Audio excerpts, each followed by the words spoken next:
الحمد للہ وحدہ والصلاة والسلام علی من لا نبی بعد اما بعد۔ سیدنا عبداللہ بن مسعود رضی اللہ تعالی عنہما بیان کرتے ہیں،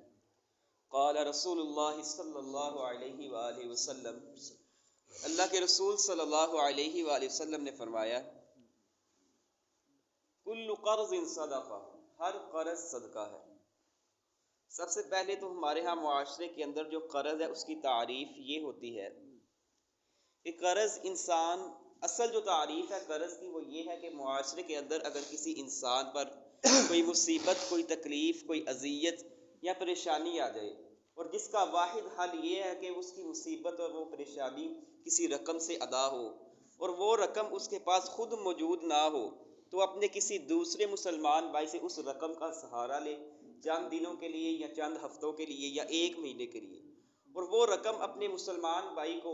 اس معینہ دن پر، طے شدہ دن کے اوپر واپس کرنے کا پابند ہوتا ہے۔ اس چیز کا نام قرض ہے۔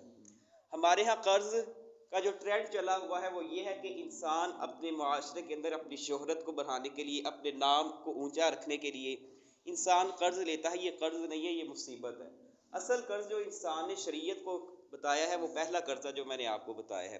دوسرا جو قرض ہے کہ جو انسان اپنے معاشرے میں اپنی شہرت کے لیے قرض لیتا ہے، مثال کے طور پر اگر کسی کے بیٹے کی شادی ہے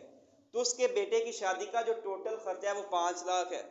تو انسان اپنے معاشرے کے اندر شہرت کو بڑھانے کے لیے 10 لاکھ روپے کا انتظام کرتا ہے، 5 لاکھ اوپر قرضہ لے لیتا ہے۔ کس لیے؟ کہ صرف اپنے بیٹے کی شادی کا نام اس لیے میں رکھوں کہ میرا معاشرے کے اندر نام اونچا ہو، میری شہرت ہو۔ انسان 5 لاکھ روپیہ اور قرضہ لے لیتا ہے اور بعد میں دینے کے لیے اس کے پاس پیسے ہی نہیں ہوتے۔ یہ قرض نہیں ہے، یہ مصیبت ہے جو انسان اپنے اوپر اٹھاتا ہے۔ اسی لیے مجھے اور آپ کو چاہیے کہ قرض جیسی جو بیماری ہے اس سے پناہ مانگنی چاہیے۔ البتہ اللہ کے رسول صلی اللہ علیہ وآلہ وسلم نے فرمایا، کل قرض صدقہ، ہر قرض صدقہ ہے۔ جو انسان کسی آدمی کو قرضہ دیتا ہے تو ہر دن کے بدلے اس کے نامہ اعمال میں اللہ تعالیٰ ایک صدقے کے طور پر لکھ دیتے ہیں۔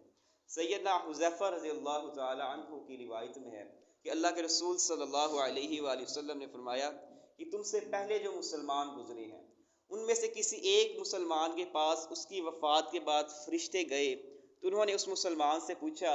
کہ آیا تم نے دنیا میں کوئی اچھا کام کیا ہے؟ اس نے کہا نہیں، میں نے تو دنیا میں کوئی اچھا کام نہیں کیا۔ فرشتے نے کہا کہ اپنے حافظے پر ذرا زور ڈالو، ذرا یاد کرو، شاید تم نے کوئی اچھا کام کیا ہو۔ اس نے کہا ہاں، البتہ میں لوگوں کو قرضہ دیا کرتا تھا، تو میں اپنے ملازموں کو کہتا تھا کہ جب تم کسی سے قرضہ لینے جایا کرو،